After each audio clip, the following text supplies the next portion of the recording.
hello everyone from Cairo. It's a pleasure to be here, and it's a pleasure to collaborate with Gateway House on our first event together. I met with with Ali, actually, from Gateway House, who's actually a very active guy. Yes, he Your is. institution. Yes, yes. I met him in India, and we said, let's collaborate. And we realized that the first topic to collaborate on, because of its importance and its huge weight in both our countries, given their history, is the handicrafts being extremely important. So we agreed on having this event, and it's really a pleasure. I just want to mention the name of everybody that's involved, and then Ms. Manjeet, we're gonna, go with the welcome comment. But let me just mention all the names, okay? Ms. Manjeet Kripalani, Executive Director of Gateway House.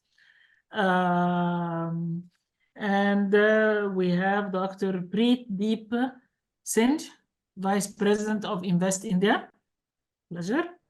And Ms. Jaya Jaitly, who almost had a crisis with her Wi-Fi, but luckily she got over it beautifully. On the Egyptian side, we're very happy to have Mr. Bassel Rahmy. I hope you turn on the video, Mr. Bassel. So that hello, Dr. Abla. How are you?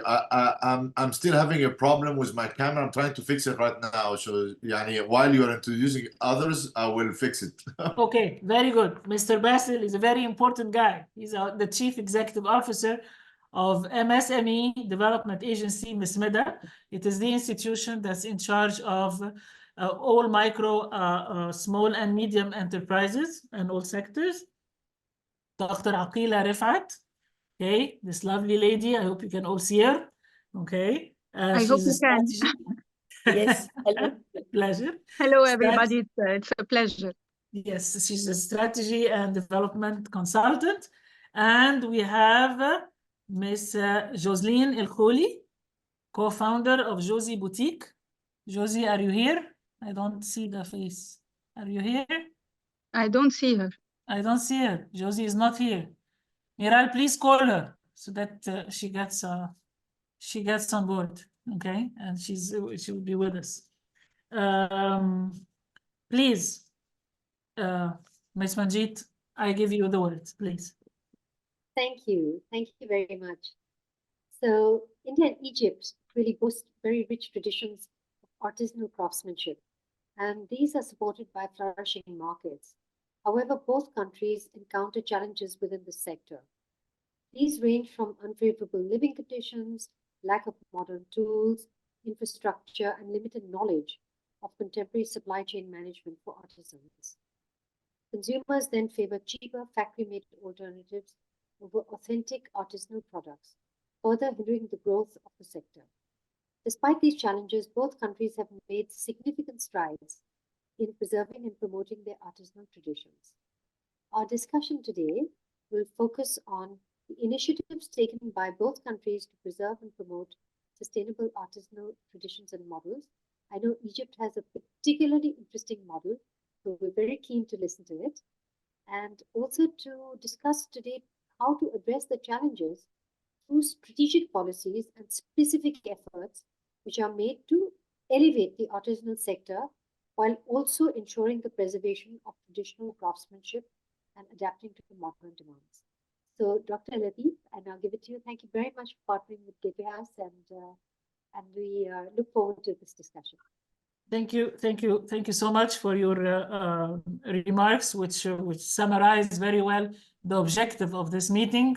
We want to share our two experiences and see how we can benefit from each other in solving the problems that face this extremely interesting and important industry in both our countries.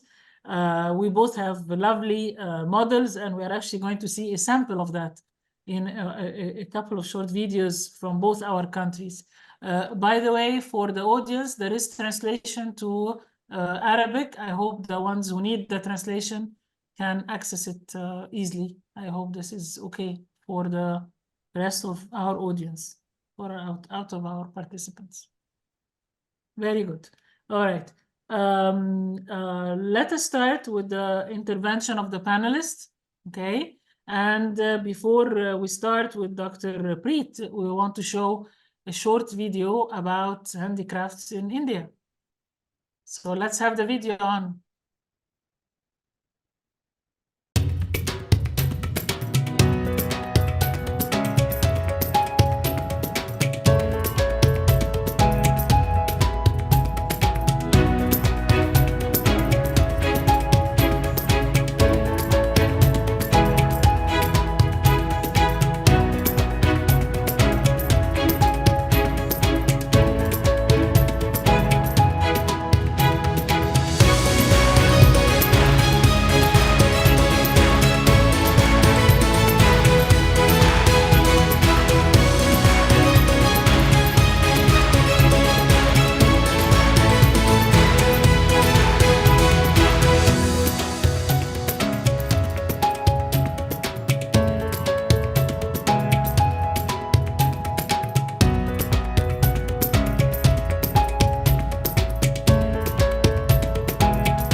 Wow, thank you very much.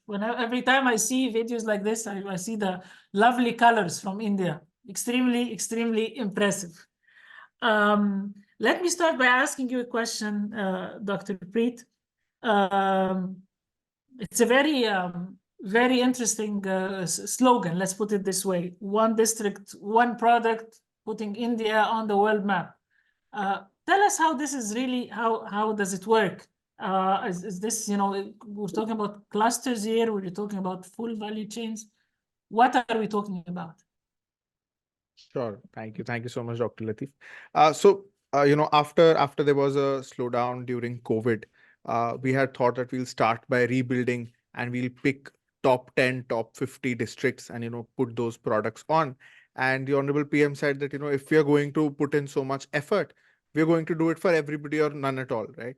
So one of the first founding pillars for one district, one product was that it has to extend to the entire country, to every district of every state, the entire country. And we've got 785 districts, right? So that's like a big gamut. We realized that the sort of pride that people have for each of these products, you pick up anybody who's got Indian roots, you ask them where they're from, and they would be able to tell you at least 3 things from their district. If somebody's from Patiala, they will tell you there is this art form of fulkari that is there. Some men will, of course, also tell you about Patiala peg. And, if somebody's from Kolhapur, they will talk to you about a shoe that they make, sandals that they make using leather, right? So there's a lot of folklore, there's a lot of history, culture that is associated. So, for example, we also have this one Jamnagar Bandhani that has been made by the same village for 800 years, right? So we realize that we've got products, right? A lot of these products also have geographical indications. So which means that they are protected to some extent intellectually also, right? What did they lack in? They lack majorly in packaging. They lack in marketing. They also lack in adapting their art form to a more contemporary use case and design. And just on the basis of this, ODOP set out, one district, one product, we call it ODOP, set out to just fill these gaps, right? Could we identify what are the hurdles that each of these products is facing in their districts, and could we solve them, right? Now, when you start this sort of an exercise, it becomes very difficult to remain confined to the economic boundary of that district. So, for example, there's this berry called Seebakthorn, right? And it grows in Ladakh. 80% of it is processed in a different district in a different state about 400 odd kilometers away, right? It is then exported from a port that is another 1,000 kilometers away. It becomes very hard to define that we will only do this much. So to answer your questions, one, it spans the entire life cycle, entire supply chain. Second, each district is accounted for. Third, how we support is through e-commerce, through marketing support, through better capacity building, and by helping them just know a little more about what the market would like. So, you would have seen in the video, a number of scenes that we depict are from our epics, from our mythology, from our religion, right? Now, religious figures don't really have that big a market, let's say in the Middle East, right? In the Middle East, one of the better selling products from Jammu and Kashmir is really well crafted Quran Sharif stands, right? But this information has to flow back to people who can really create that stuff, and then they need to be able to send those products all the way to where the buyers are. So we just plug in those. Very interesting, very interesting. So you're talking about the problems being in the packaging, in the marketing, and in taking history, making it a little bit more modern and linking everybody. Okay, very, very interesting. Let me move now to one speaker from the Egyptian side, Mr. Bassel Rahmy. But before I do, I want to show you a video for some Egyptian products as well.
The pieces of embroidered material go back to Italy.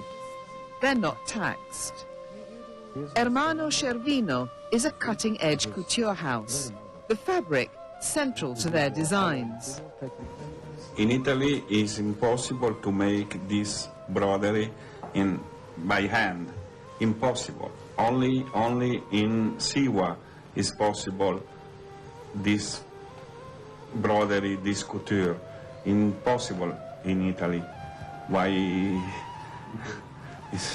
It's long, difficult, and expensive. Very expensive.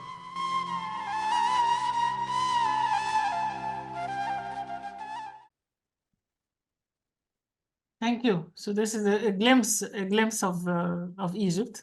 Okay. Mr. Bassel Rahmy. Thank you, Chief Dr. Abla. Executive Officer, MSME Development Agency. Tell us a little bit about the efforts that are being done in order to upgrade the crafts industry and its export promotion in Egypt, some of the tools that are used. Yeah, thank you, Dr. Abla, thank you for letting me join this amazing conference call, because I believe it's a very important industry that we are facing now in Egypt. And let me take it from there. It's coming from top down, and even the president of Egypt is himself very keen make this industry to evaluate and become much bigger. First, let me talk a little bit about MSMEDA. MSMEDA is a micro and small and medium development agency in Egypt, and here we are quite solid in terms of financing and in terms of also supporting this kind of industries, especially the handicrafts.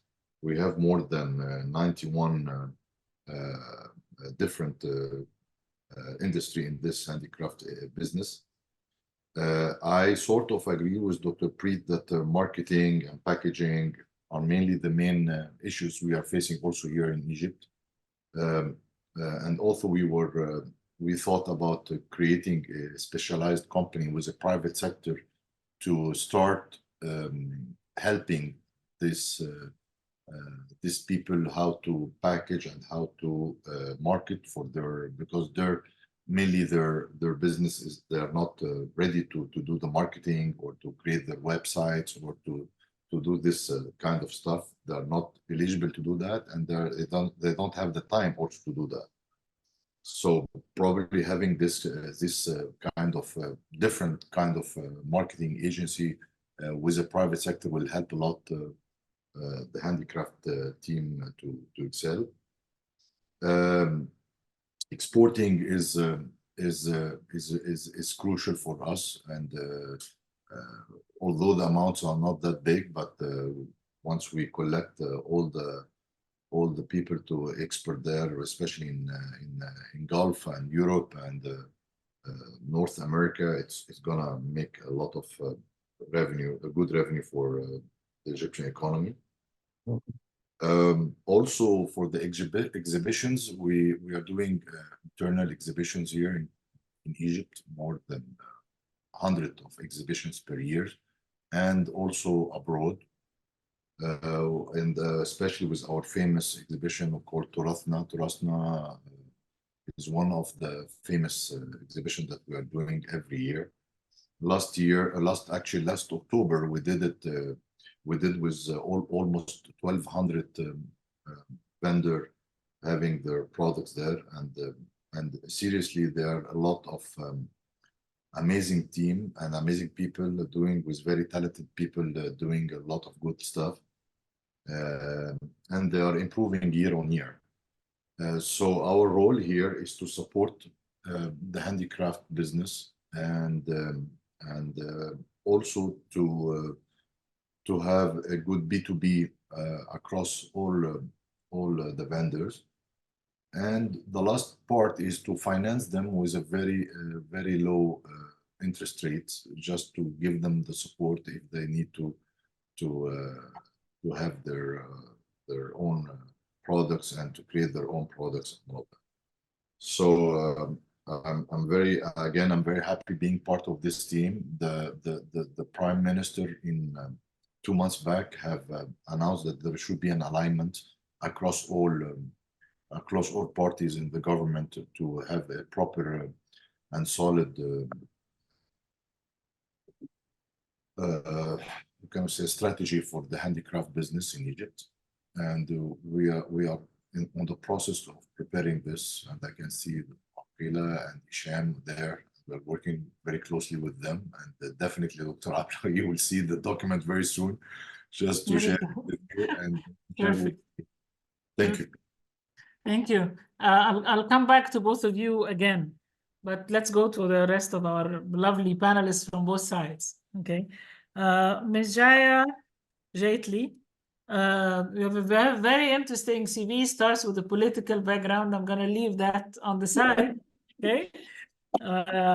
But you're the founder and the chairperson of Dastkari Haat Samiti. I'm not sure I understand what this is, but something I noticed, and first of all, explain to us what this is. And then there's something very interesting that I noticed, that you developed unique craft space in New Delhi.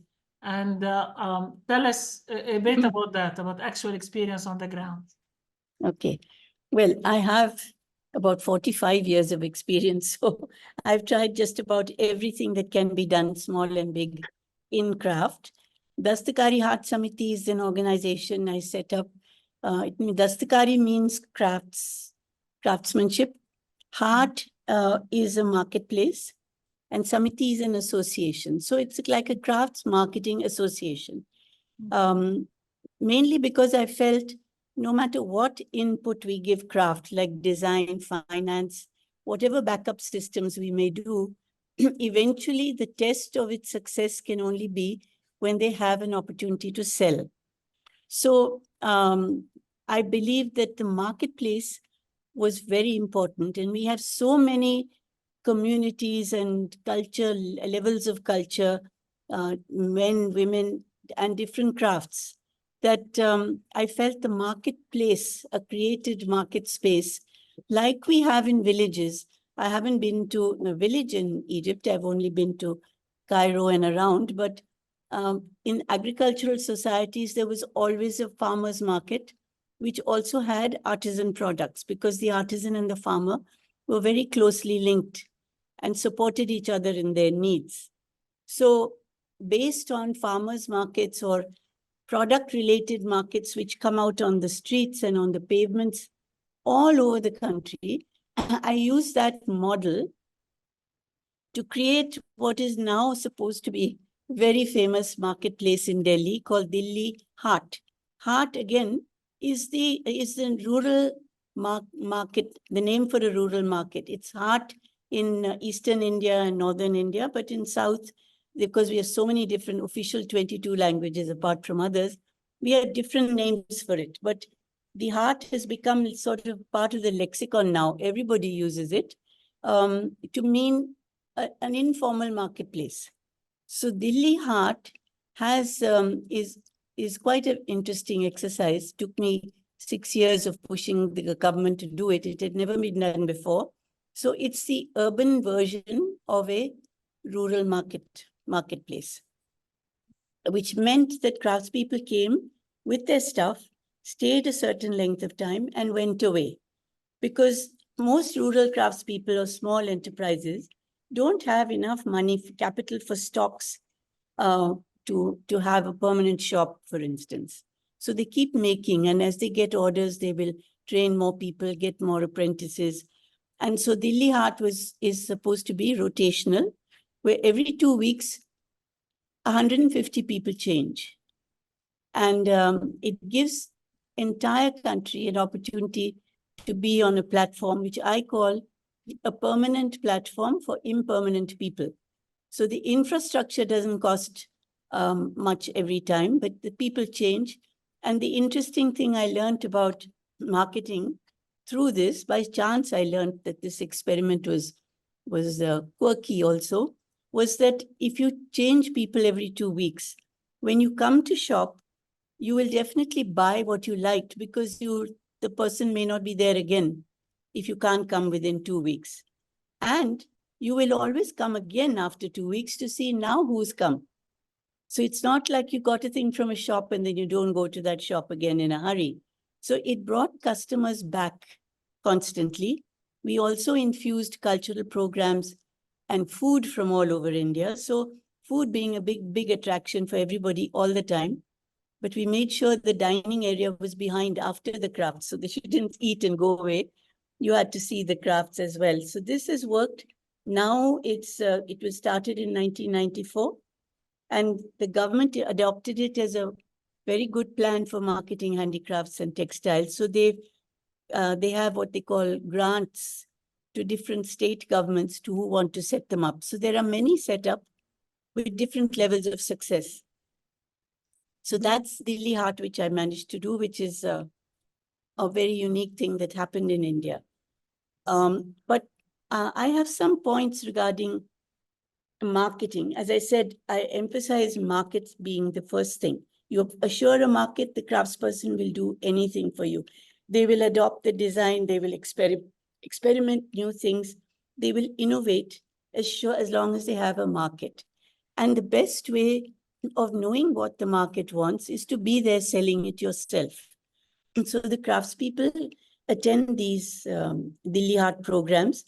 And now, in the last 30 years, crafts has had well, interestingly enough, since globalization, when I thought crafts would get ruined, it's quite the opposite. After COVID, we thought the craftspeople would be finished, but it's quite the opposite. Today, there's such a resurgence of craft, big corporates, little institutions, government, non-government, everybody has to attach craft to their name to attract people. To the extent I'm worried it's becoming a kind of a glut. But the government has been doing, a government does things at their level. I must say, I don't mean to be critical or rude, but sometimes they are a little straitjacketed. Craft is a sector where you need to be very flexible. Sometimes you help just 5 people. Sometimes you need to help 500 people. You can't say, okay, our project is going to fund a scheme, a fund 500 people project, but your 5-person need not be there. I think it's, I have worked on crafts where there were 2 people, and then now it's become 200 people. There are demands from everywhere, copying frantically by everyone.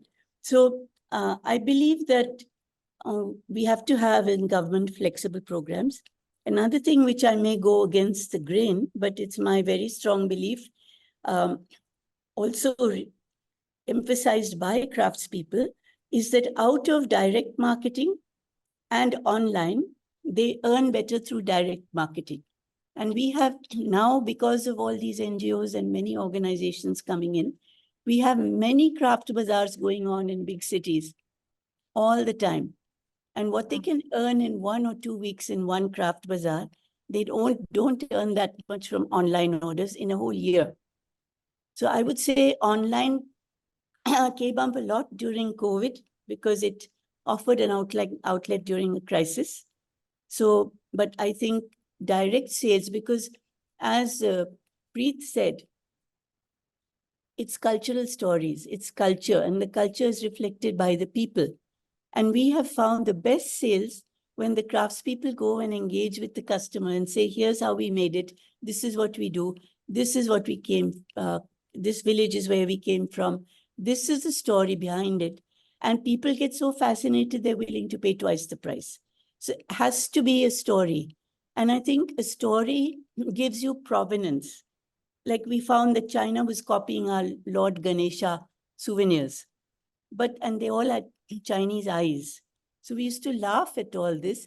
But if we say this Ganesha is with clay made from this village, that Ganesha is in glass made from so-and-so place, these are the craftspeople, this is how they live and work, then it gets a story which nobody can copy. So more than branding, labeling, you have to, I think, in countries like ours, which have very, very old history, civilization, and wonderful stories of its people, this is one area where we have to attach it. And also after... I'll come back to you again. I mean, I love everything that you're saying, and I'll come back to you again. You're already putting on the table a very, very interesting proposal. I mean, very, very unique. This urban, this unique craft space, and it's urban, and all the ideas with it. And I will come back to you with other questions, primarily on how, I mean, you can see you're talking about the success of the story, but what you said is a great intro to the other speakers that we are going to talk to.